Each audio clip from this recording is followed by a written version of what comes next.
Hey, folks, and welcome to the Deconstructor of Fun podcast. I'm your host, Mishin Katkov, and in this episode, I'm joined by Anton Krasnyy, who is a former founder, CEO, and chairman of Murka, which is a social casino company originally from Ukraine and was acquired by Blackstone in 2019. Now, Anton wrote 4 critical nevers for a founder on LinkedIn, which are never trust experts, never believe in business friendships, never allow others to change your vision, and never, ever, ever underpay yourself. Now, these are some strong words. And despite these strong words, I've always found Anton to be a very empathetic person. That's why I wanted him to come on the podcast and talk about those 4 nevers in more detail, because I wanted him to show his personality. I think he sometimes comes off a little bit differently in a written text, and I'm sure everybody who listens to this podcast can agree that he's a very good leader. So, hope you enjoy this podcast. I hope you enjoy the 4 nevers. And by the way, Istanbul Gaming Summit is coming in 30 days on 7th of March in 2024. So there's a link in the description. Do sign up. We got more amazing speakers there. So without further ado, ladies and gentlemen, Anton Krasnyy.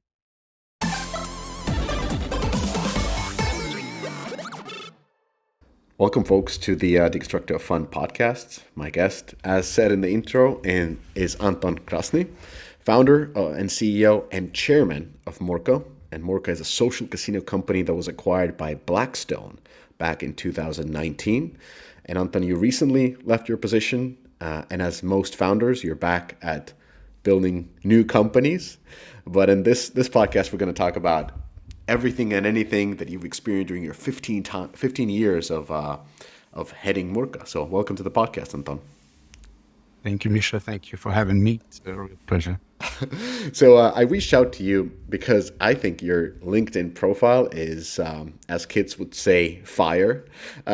So you post a lot of very interesting stuff from founder perspective. And like the recent one, the one that got me reaching out to you was, if I may quote, you said, this is your LinkedIn post. So if you are the founder, please remember these 4 critical nevers.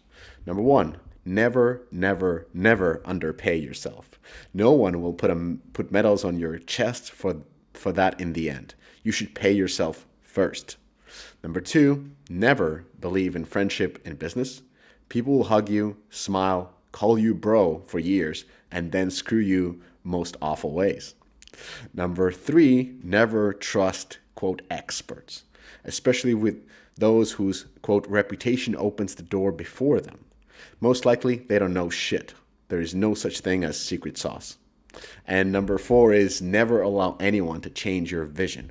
Don't let anyone else's opinion sway you from the original goals and ideas. No one knows better than you. You have the whole context. And this is all based on your hard, real-life experience. Anton, these are powerful words. So what gets you writing this type of stuff? I love it.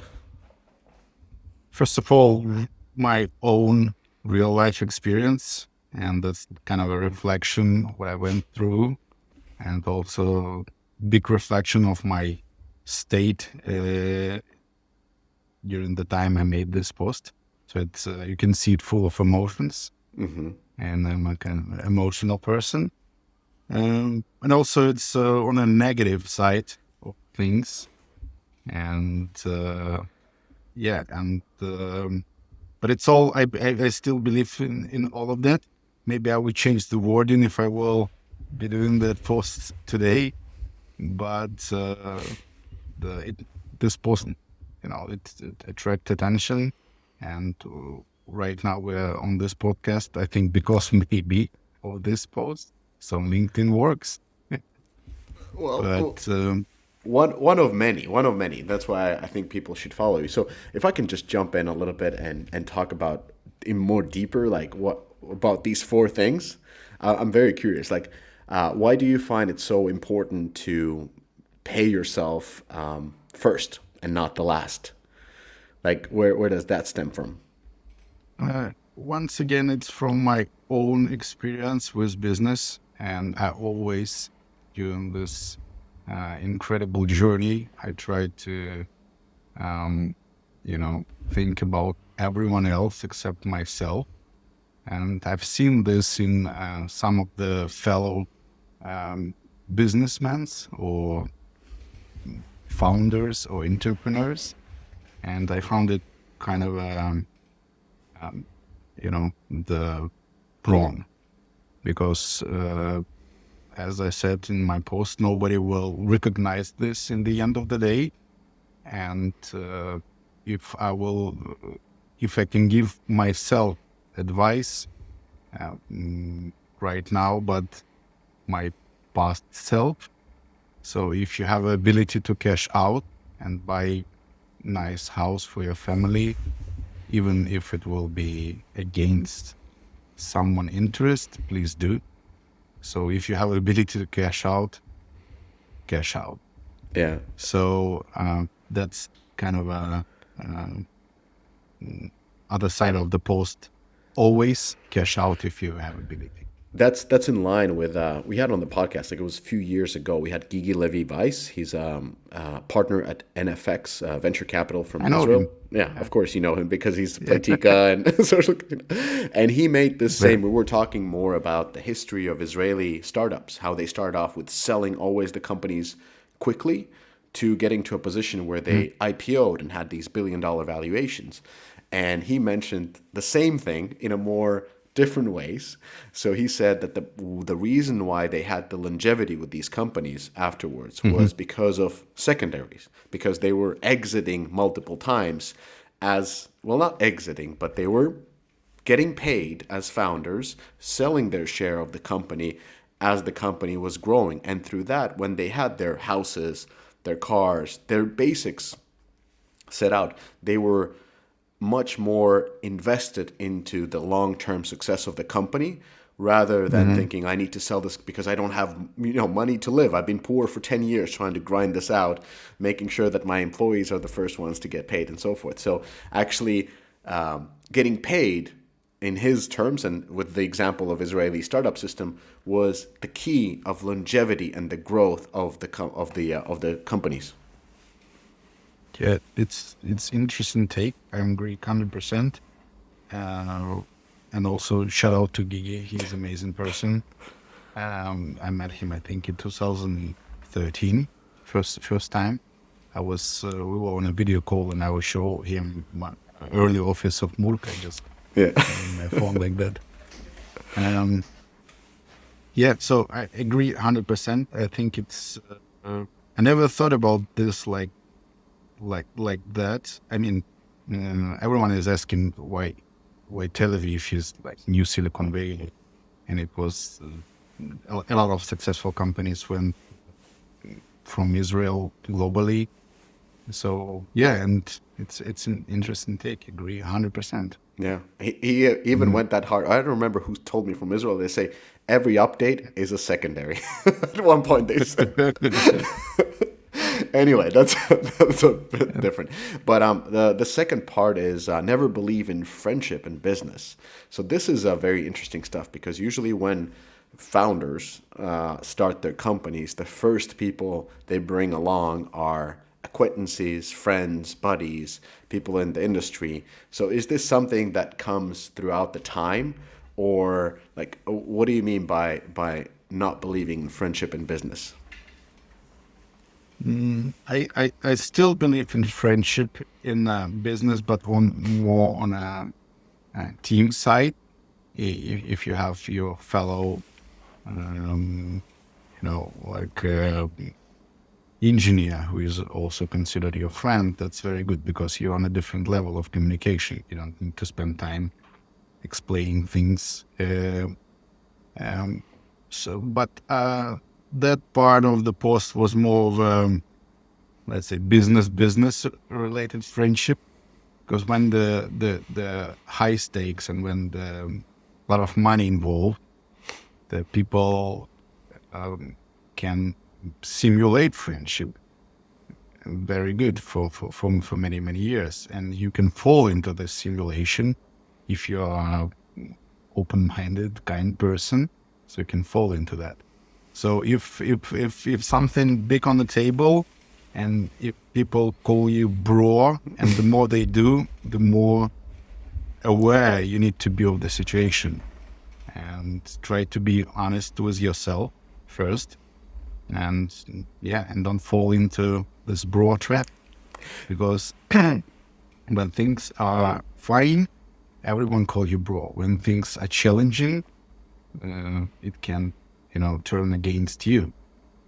So you need to call yourself bro, first of all, and don't listen to other people, because people always lie.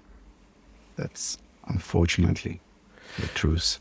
I'm curious to hear your thought about this. Is like, so I like history a lot, and I was reading a book about Napoleon, not the one that made the movie about, but there was this thing about Napoleon's leadership tactics, and he was that with his own generals, with the people who reported him, the close ones, he had a very formal communication. And with the troops, he would go out, have some wine with them, talk openly, but then go back to, and like, no bullshit. You report to me, like, no ass kissing. I know what's happening on the ground because I go in and talk to the soldiers. But then with generals, no bros. We're all here. Like, you report to me, and I need this to be executed. Like, going back from 1800 to common days, like, is this something that is that rings somehow true to your thinking? Like, with the close ones, keep formal relationship. Is that something that you're? Yes, I haven't read the book, but that's what I think. If I will do this now, that's what I'm trying to advocate for. So that's 100% reflecting my understanding of how you need to build this business, and that's what I tried to do in Murka, but I forgot about this formal part. So I try to be on a good note with everyone, and the pay itself, let's say, and it's played it role, but maybe not in a very beneficial way to myself. But that's it. It's I always, since the very early days of Murka, I tried to be among people. I didn't have my office until I think we were until we had $100 million run rate revenue. So I didn't have my office. I was sitting among teams, just close to them.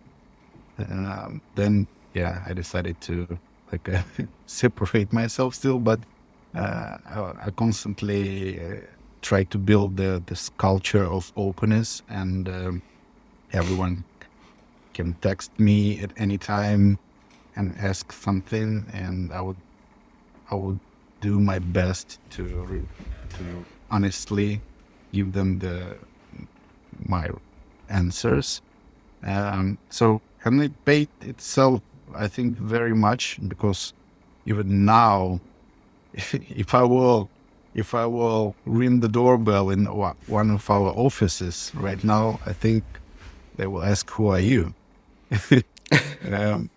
But still, I think my legacy of this openness, it still plays role right now. So even now, when I'm not around anymore, I'm not involved in operational stuff for more than 4 years already. But culturally, I think that's what also part of the DNA of Murka and what holds it right now on that level. So being good with your troops, spending time with them on the field is a nice things to do. So this is culturally, like, very interesting. Have Playrix here on the podcast as well. They talk about very similar culture, that very low hierarchy. You can connect with the founders anytime. And oftentimes when people think about Eastern European companies, they, on the contrary, think about them as extremely like hierarchical. Like you can't talk to the Mm-hmm. big boss. Like they are they are the most. And having worked in the U.S. companies, I feel that the hierarchy is much stronger in the more Western companies, where it's like a perceived hierarchy where the executives intentionally pull themselves out of any kind of a conversation and want to be on almost like not take part in anything, not to feel Mm-hmm. opinionated, not to feel criticized. Like it's an interesting approach, and you have the vice versa where you want to be close, you can be connected anytime. Like what do you feel is the benefit of being so connected and so approachable to the team? That the good question. I I think I did it unconsciously, so I didn't have the purpose of doing that. And I'm a big fan of Valve, and I'm a big fan of their flat structure. In the early days of Murka, I was reading a book how Valve is operating, and what was fascinating that when you join Valve, you don't have a team. All you have is just like a table that you can put somewhere because it's on the wheels. And for a few days, you're just wandering through the office trying to find the team you want to join. That's the flattest possible structure. And I think what's the benefits of this is you need to have mm, like a source of truth flowing to you. And the more horizontal structure, the harder it is to get the like a truth, what's going on in your company, what's going on with the products. And when people feel that they are free to tell you anything and feel the same way, this means that you can be informed very quickly of the things that goes wrong right now, not 2 weeks after. And people don't afraid to tell you this, because this means that um, you put your hands on something that need to be put hands on. So yeah, and but anyway, I did it unconsciously, as I said in the first days. I was aware of how the business is operated, and I worked as a manager for a few companies, and I hated this hierarchical structure where the big boss is sitting in a you know in the office behind many doors, and nobody can speak with them. I was trying to build something completely different than that. And come on, we're also in a creative business. You need to speak with people. You, you need to make people feel free. I mean, on the freedom side, and because without freedom there is no creativity. When people feel oppressed, they create, you know, like on a very slow and not enthusiastically, and we need something completely opposite. So this is I'm just hoovering around this one because this is a very like intuitive approach, but it's not something that is easily executed in companies. What I mean by that is, let's say I'm like even in my own experience, it depends very much on the cultural background of the person. You could do one-on-ones with your whole studio, for example, and a lot of the times, what would happen, at least for me, is that people from certain parts of the world, even like Western Europe, let's say, would not be so open at talking about their issues and challenges to you in a one-on-one setting, compared to, let's say, more Eastern European ones, which would be Mm-hmm. more than open in telling you Mm-hmm. in one-on-one settings. And what would be your recommendation for let's say heads of studios or founders to really implement this openness and this feedback loop with their people? Because even if, let's say, they are doing the one-on-ones with the whole studio, but they're not getting the real stuff. People tell them, oh, everything is good, everything is fine. Everything, maybe this one more small thing, maybe we could have a better coffee machine, but everything else is great. And then like 3 months later, that person like resigns or whatever, or there's some other issue. Like, why didn't you tell me? We had a one-on-one. So what would you tell these people who are not able to kind of penetrate this perceived wall? I would say that you need to treat people the way you want they treat you. People are not dumb, and if you are lying to them on an all hands meeting, people could feel it, they could see it, and when you are trying to, when you're one on one and asking for the honest answers on your hard questions, expecting that they will be honest with you when you're lying to them, is something I think what a lot of people are missing. So my advice will be, you need to turn on your empathy. You need to be kinder. You need to think of what people are going through. You need to speak with them with open heart.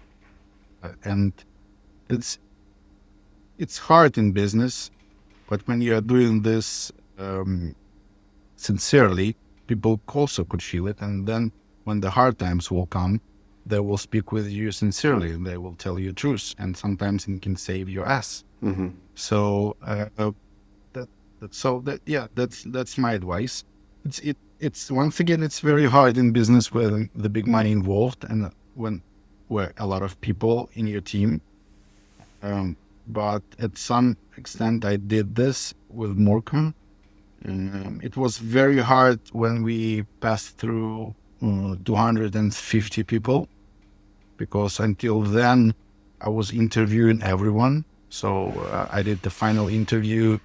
I was involved in HR very much. I was doing hiring myself, and I was trying to, kind of build the culture this way, as we built our company from Ukraine, and we didn't have a lot of game development experience. I mean, real experience. All the experience was from the people who consider themselves as a self-taught, as myself. I didn't have the universities who teach you game development.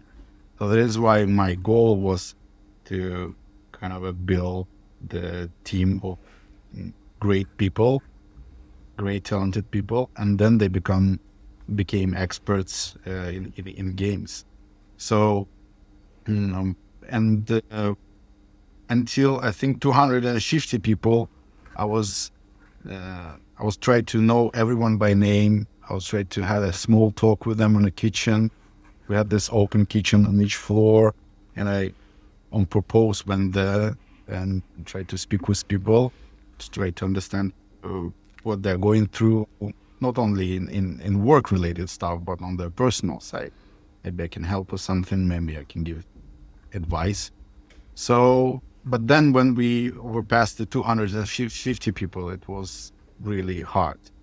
So I just lost the kind of a close connection, and I tried to build it on a group level. So we did constantly did a all hands meeting. Did a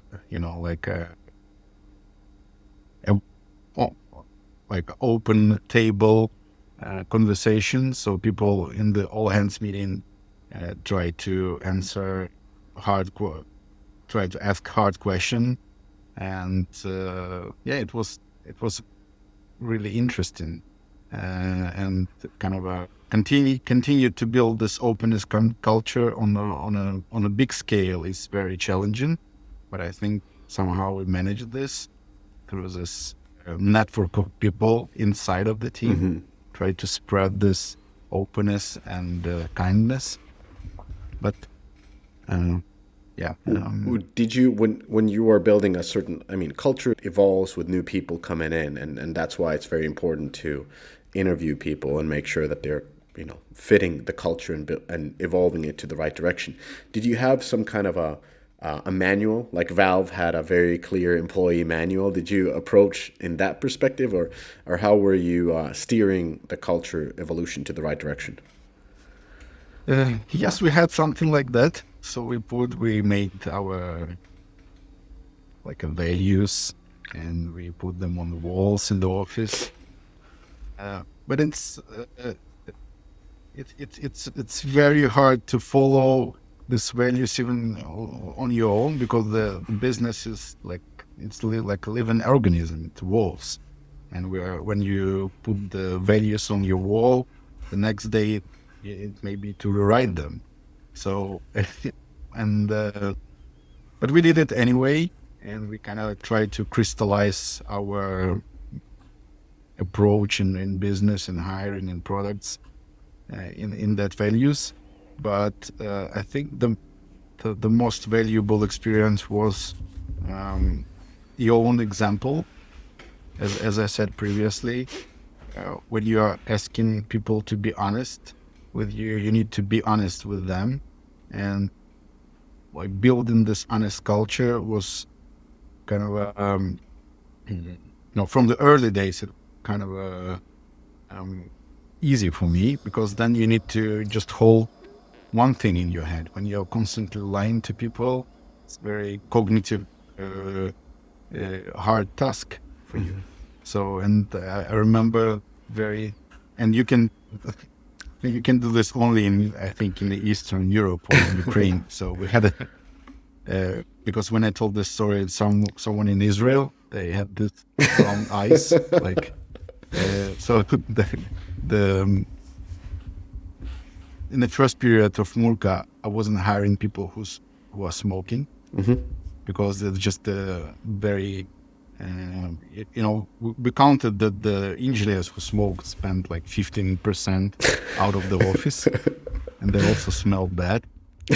So, and one of the first questions in the interview was, "Are you smoking?" Like, if people say no, then we continue. If people say yes, I was asking, "Are you willing to stop?" Like today. And a lot of people said, I came just because I want to stop, and this is like a motivation for me, because I want to join you.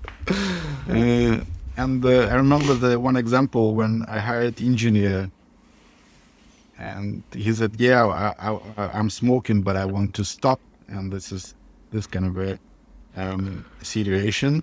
And then on his first day, he joined, and we were on the meeting room, and this meeting room, one of the first offices for mess, we didn't have the designated meeting rooms. So our meeting room was in the hall, and all the people who are coming or exiting the office went through this meeting room. So, and this guy, this was his first day, and he was just constantly going through this our meeting room. And on the second time, I asked him, where have you been? And he was like, "I went to shop. I went to the supermarket." And I texted security, like, is this guy was smoking on the porch? Said yes. And the next time he went through, I stopped him and I said, "That's your first and last day in the company. You're fired."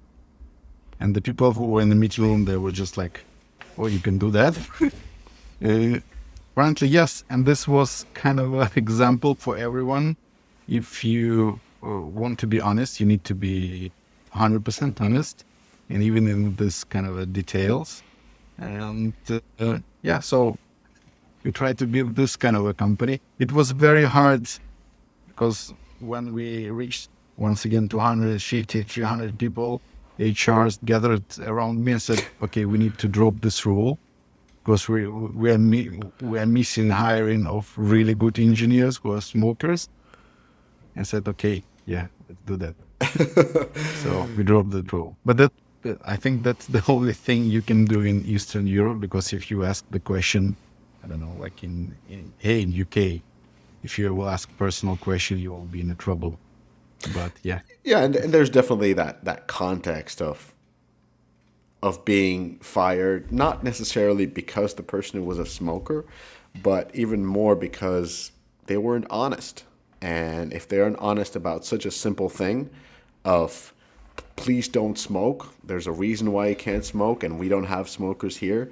And if you don't follow that type of basic rule, how are you able to follow other more complicated rules? So I understand from that perspective. And of course, being at day one, that person wasn't very tied to the company.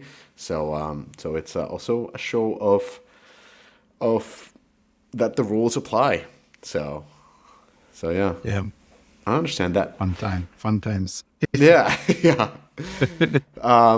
Then, I mean, we talked about the friendship in business. We talked about It's, paying yourself. How about the experts? So you call bullshit on experts. Where does this come from? um, through once again experience. Yeah, I think it was a kind of a, thing that we were missing for many years. I mean, being like isolated in Ukraine and building the multinational global business, and you always think, try to think about competitors and what they're doing better than you. And we were strong believers for long period of time of the kind of a secret sauce thing. So someone has a like a cookbook, and they open it daily, and there was like, do that, don't do that, and you will be successful. Uh, People can have these cookbooks, but they're working only in their environment. So, and we tried many experts, um, and with all of them, we had this funny experience. When they came, they for the big check, they spent like 2 or 3 days in with the team asking really nice questions and spending time near the whiteboards in meeting rooms. And in the end of the day, said, "Okay, guys, it seems like you're doing everything right." And we had this constant experience with experts, and we were kind of disappointed because we thought that they will give us, list of advice, do that and don't do that. But it seems like you know your business much better than any outside expert. And the people who have a reputation, as I said, that, when reputation opened the door before them, these people are just building their own brand most of the times, and they don't want to, uh, you know, even if there is a secret and they will tell you, this means that this kind of a image of them are ruined because they need to constantly come to the meeting rooms and maybe 2 times, 3 times, listen to you and just like telling you you're doing right, maybe just with some adjustment.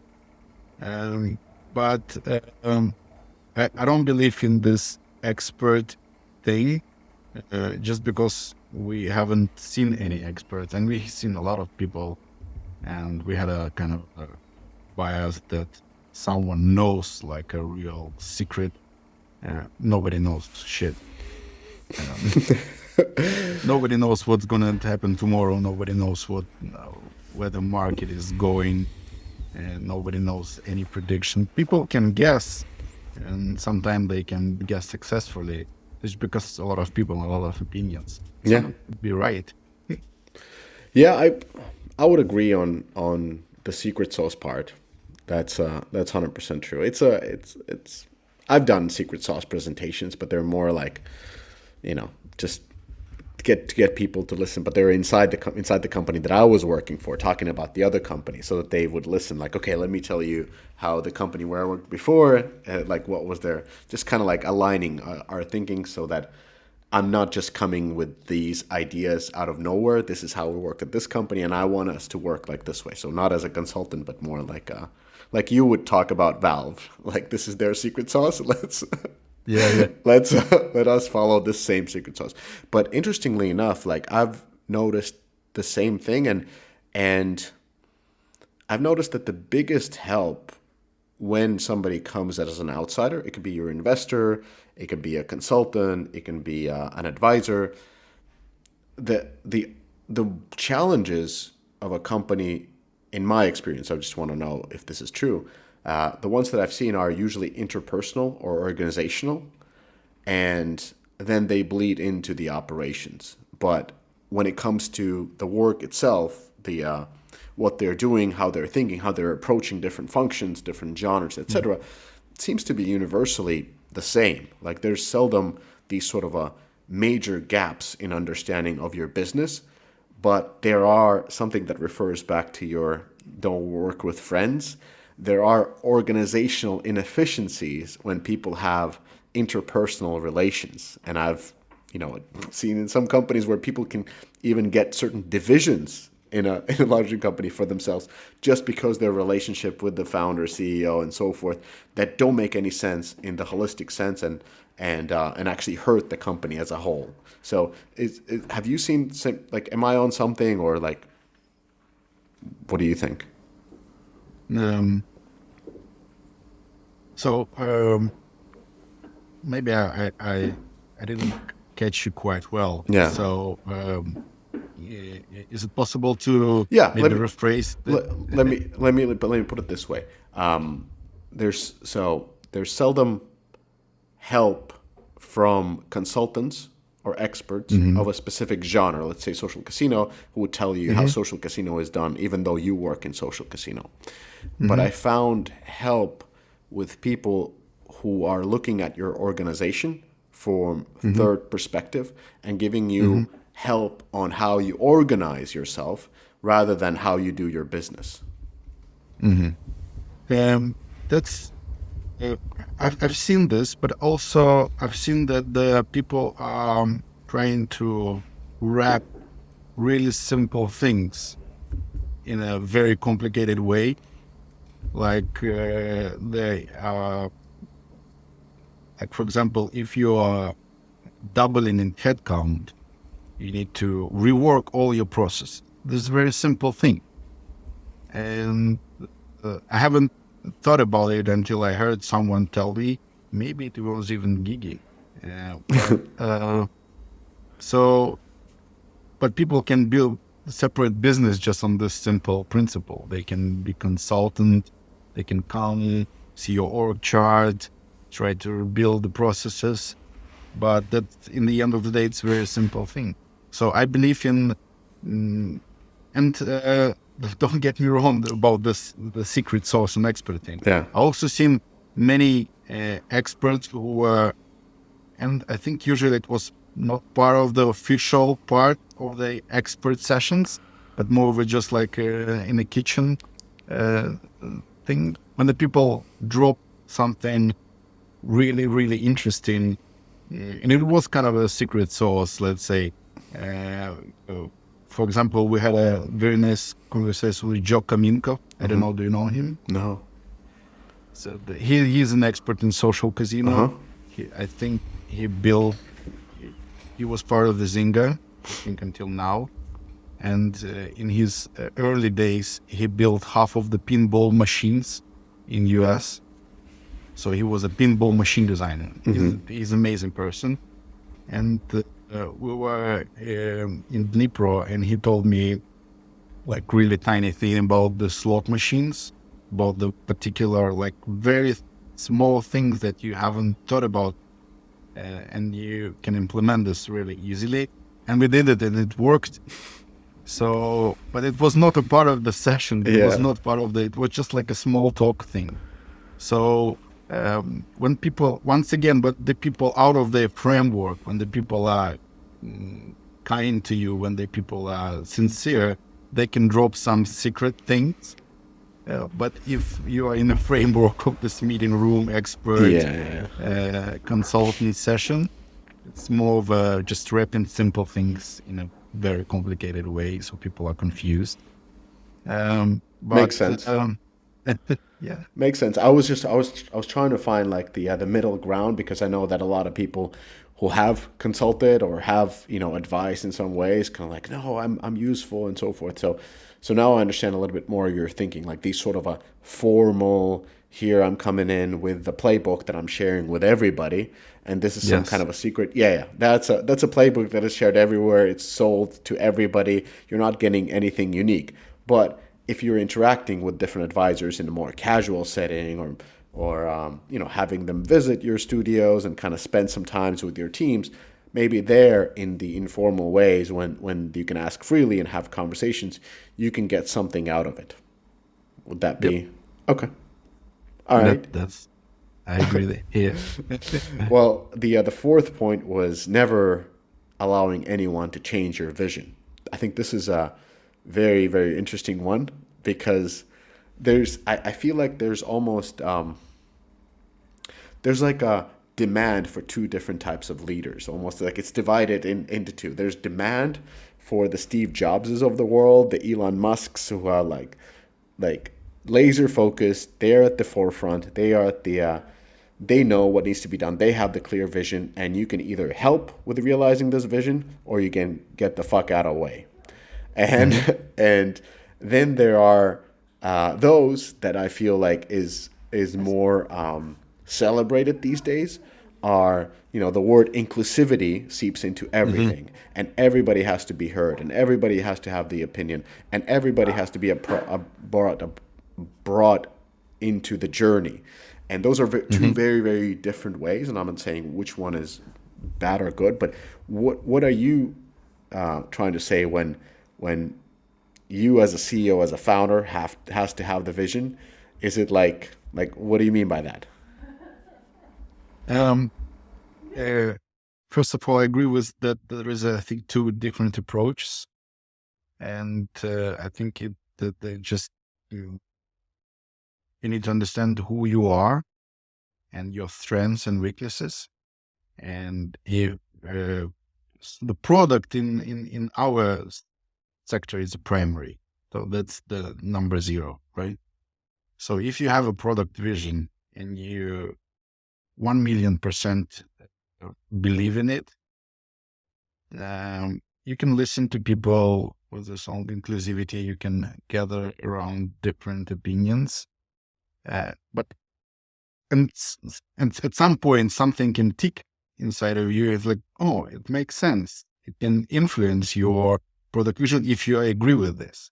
But if you don't agree with what you're hearing from experts, from anyone, but you kind of are forced in some way to change your vision or to adjust it, please don't.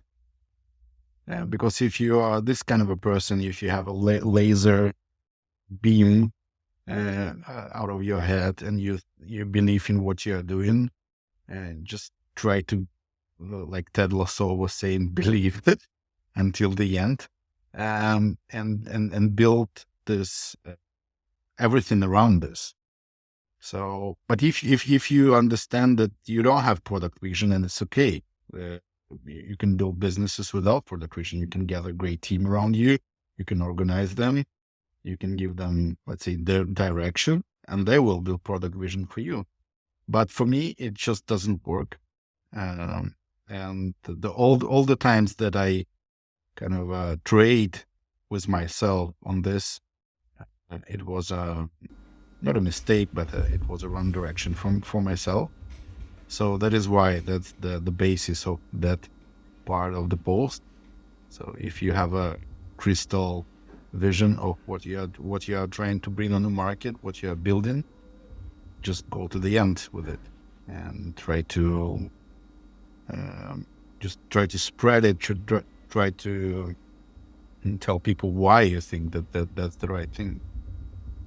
But once again, if someone on the team, and I did it many times, so I think I kind of a complicated person in the product when there is question about product. But when someone is giving you advice, you kind of are biased because it's your idea, you want to build it. But if someone is bringing something on the table and it really, just like reflects on your maybe hesitation in your mind, you're like, yeah, that's the right thing. We need to do that. And your product vision will change and everything is going on, and everyone is happy because people also try to, if they believe in this small part of the product and they believe that that's the thing we need, that's great. That's what the companies needed.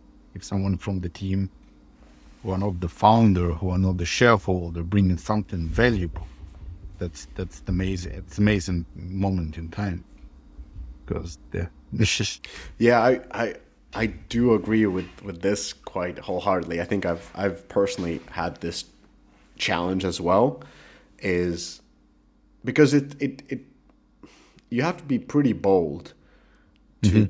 to take the ownership of the vision. Like usually it is expected, but nevertheless it's so much easier to uh to democratize the vision, get everybody's opinion, buy-in, add this, add that, and like we all believe in this. This is our thing, and then it becomes watered down because now everybody had a say in it, and it's not really what you're driving for, but it's much easier to just be a like this shared thing. So I Mhm. think that is something that makes it quite common these days that the vision is less concrete and less tied to the leader, and also the other part is like I feel like the founders who have this strong vision, very and are quite strong leader, like not necessarily able to work with everybody, but they just want people who support them. They are vilified nowadays more. Like they are hard to work with, and toxicity is the number one term that is thrown around like a salt and pepper on everybody and everything, just because Mhm. you feel like it's toxic because you weren't able to do whatever you wanted to do. And like what would you say? When I was a CEO, I had different CEO advisors as well, and I had some successful CEO advisors who always said like, "Do you like do what you feel like? Be like exactly what you're saying." So, what would be your advice to the founders and the CEOs who feel the pressure of letting go of their vision and kind of bringing more people along and democratizing and reading the books that tell them that they need to be inclusive leader? Like, what's your advice for them? Or like, how were you able to keep your vision so strong? Mhm. I think communication is the key, uh, because where from where all this toxicity things go in, because people just don't understand. They don't have a full picture. They don't have a bird view. And in many cases, the only person who has a bird view is the CEO. And so my advice will be to try to find the right words, right setting to just deliver the the message to the people who needs to hear something. And even if you're fighting on the vision, I mean on the product vision, try to find the right framework, let's say, mm, to describe what you are thinking about and why this is the truth. So try to build this kind of a uh, hierarchy of the things that crystallize in your vision, because you're full of context, right? You've been with the company from, let's say, my experience. You've been with the company from the day one when you were first employee. So you've seen shit. You know everything from many angles, and people tend to think that they also know some things, and that's true. But that's just for the one segment of something, and you have the full picture. So try to communicate, try to build or improve your communication skill, because it's really hard when you're trying to deliver vision, because words are kind of just um, can describe your thoughts so really well. So sometimes the people hear what they want to hear, and they are biased with their own ideas, with their own beliefs. So try to sit and sincerely convince people just through the dial. So that's, but also once again, be honest with yourself. So try to be as much clear with your own vision and with your own beliefs, and try not to shape them. Mm. So Yeah, yeah. it's like these are all good advices, but it's very hard in the day to day. Like when these challenges come in front of you, it's hard to keep them in mind. When you were the CEO and the founder, did you have advisors, and how did you work with those advisors? You mean internal or external? Both, both. Like how because even though you write in a very confrontational way, in a good way, aggressive, like default aggressive, confrontational. Discussing with you, you're a very calm, very conversational person, very smiling person. So, Right. how were you? Like that. What I'm trying to say is like you're not a bulldozer. You clearly want to talk to people, want to get people on your side. And how were you able to keep your stance and your vision? Like who were the people you were talking to, and how did they affect it? Like especially advisors. Usually advisors are the ones who you trust, people in the industry, or your investors, and you can kind of be very open with them, and they can help you to formulate your message and your opinions. Like did you have that type of advisors, or was it more internal work, or was it the work with your leadership team? Like how did you find the conviction in your visions and in your beliefs? I mean, I tried to had a conversation with external advisors, let's say, on a different level, and in some way it helped, but just a little in my own experience. And most of the time, uh, if I may say so, like internal advisors is your generals, right? Is your top managers who are you spending most of the time with in meeting rooms, in conversations. And once again, I think our culture paid off here, and our friendship-like and family-like teams worked great because everyone could say anything during these hard situations, and this just save you time and money in the end of the day.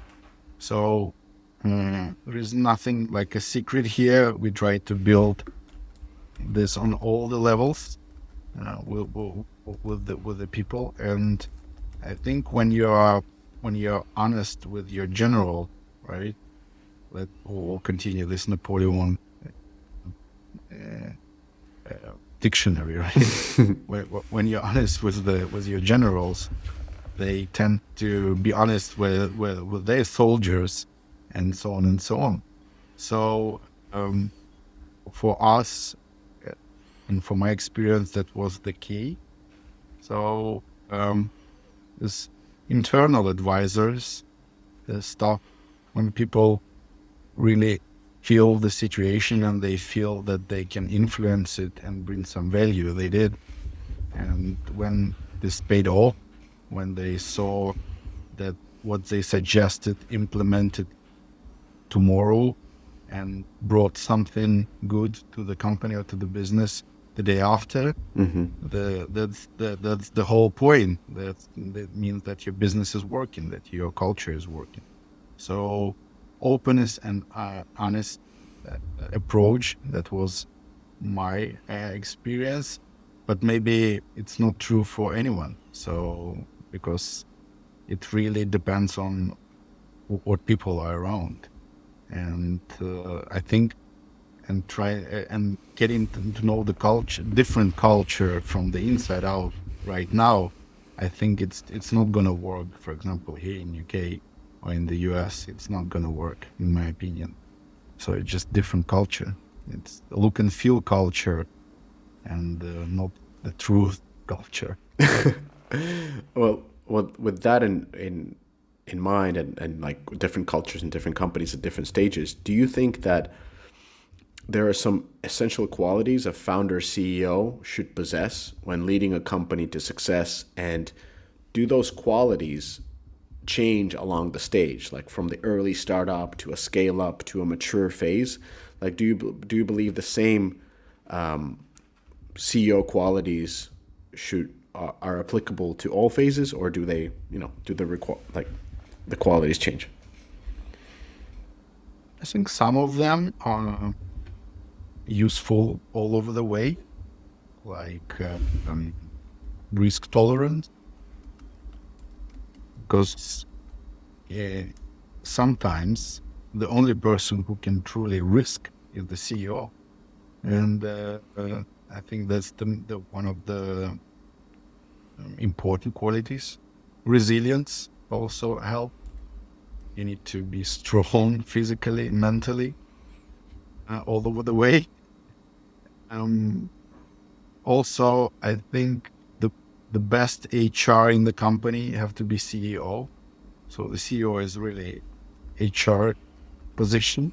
So you need to have a high hiring skills. Also, on the early stages of startups, I think that's my opinion. You need to aim to the break even as quickly as possible, because that's what one of the diseases of startups. So Murka was profitable all from the early days.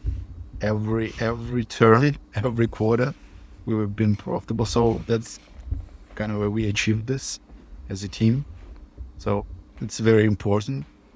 And when you have this, things become much more easier all the way down. Um, Also, uh, understanding your audience better. If you're working on B2C side, right? If you're doing product for the audience, I think you need to understand audience much better than anyone else in the team. And I did this by doing support myself. I mean, I was reading the reviews of our games. Like I was addicted to that. So my day started from reading reviews and trying to understand what people behind these reviews. Because when some lady in Iowa telling you something like really useful about your game, like 2 paragraphs, and this means that she's onto something. So she had this. She decided to spend time telling you about your product. So try to think about this as a CEO. Try to just support users, and I think the CEO can do it really better, and he can he can gather like a field data, right? So he can be put his hands on the first line, and I think it's a very good quality if people can do that. Mm, what else? Yeah. But I think that's Awesome. so. Risk Yeah. tolerance, resilience, being the first people manager or the HR, aiming for profitability from the get go. I think this is one of the key elements because profitability gives you autonomy, and autonomy allows you to build on your vision. If you are not profitable, you need more funding. If you take more funding, you bring in more people and give them stake of your company. And if you bring more people with a stake in your company, that means they get a part of the vision. And the bigger the That, part, the less vision it will be yours, and the more vision it will be theirs. And in the end, you'll be working for somebody else. yes, but it's easier to tell this story when we started in 2009, 2010, where when you can spend $500,000 building 2, 3 games, testing it with the marketing even. Today, it started from 10 millions, I think, to do that.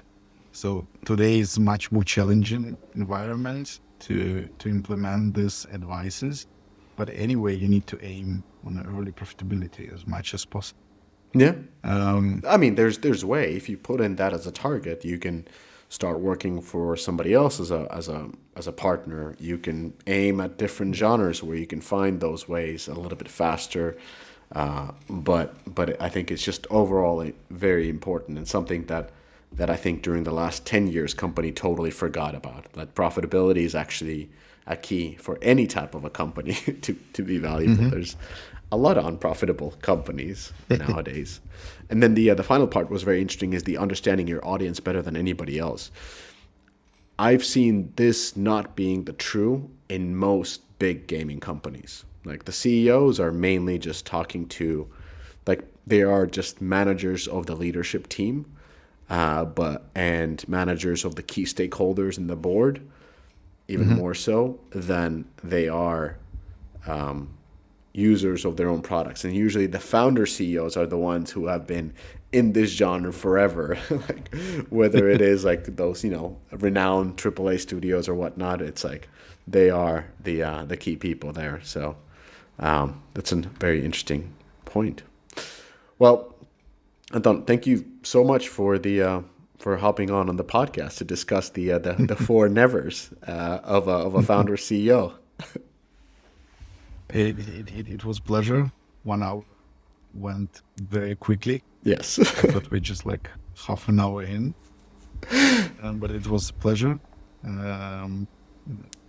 Yeah, and I'm glad to do that another time. If you Yeah. have- So definitely, most definitely. I wanted to just end up on what are you doing right now? What are you working on? And so that the listeners can hear more about it. And for all the listeners, by the way, there's going to be a link to Anton's LinkedIn page. I think you should follow him. He's very unfiltered, but as you can hear through this podcast, he's very thoughtful and kind person. That's true. But I was filtered recently, so yeah, I need to. I think the style of my post will change a bit. No. They're perfect. Yeah, thank you for the PR. Yes, it is really a pleasure, and also I think maybe we'll try to be more precise with my advices later in my post to be more applicable, to become an expert. And maybe share a secret sauce at some point. But but actually, I wanted to share it as a secret on your podcast in the end for Please all do. the listeners who are in the end. So, from my observation, from all these experts with the MBA, from the top-notch managers, they, as I said before, they try to wrap really simple things around in the complicated way. And what I found, the simple things that I want to share. So there is no secret sauce, but some secrets. So if you look on your business and try to understand what's moving the needle in your business, try to do this or this more. At some point, we thought that there is no secret sauce, but when we heard like what's bringing money in your business, and the answer was live ops, right? And the next question was how many of the live ops you are doing? Like we're doing 100 live ops. Okay, can you do 300 live ops? And and it was like a secret sauce, and the quick answer was no, we can't, because it's very complicated. That the process will collapse. But in the end of the day, we made 200 of live ops, and this kind of improved the top line significantly. So the secret for all the listeners: look on your business, understand what moving the needle, and try to do of this more. That's really simple, but it's very effective advice. And answering your initial question about the new things, I'm in love with the games, and that's my main skill. I'd like to do new games. I'd like to innovate on this and try to combine things. So I will continue to do this. So my next thing is very early to speak about it. I'm into that, but it's very early to share something. So, but definitely you will see some of the games that I will put my hands on later. Also, there won't be social casino anyway, because I'm tired of this. And also I spend a lot of time in 3D printing now. So it's on the opposite side of the world, let's say. But I co-founded and invested in a company that are building the 3D printer machines, and we are building the medical devices. We are building part of the rockets. We are building a lot of interesting stuff. So that you can read about it on my LinkedIn. I also will share something. Maybe it's not relevant to the audience, but anyway. Well, excited to see what you make next, apart from the other 3D printing stuff. And always a fan of your LinkedIn page, and always a fan of people who are very, bold in their statements and in their opinions, because they come from a heart. And thank you, Anton, so much for joining the podcast, and thank you everybody for listening. Misha. Hope you enjoyed this. All right, bye everybody. Thank you very much. Bye.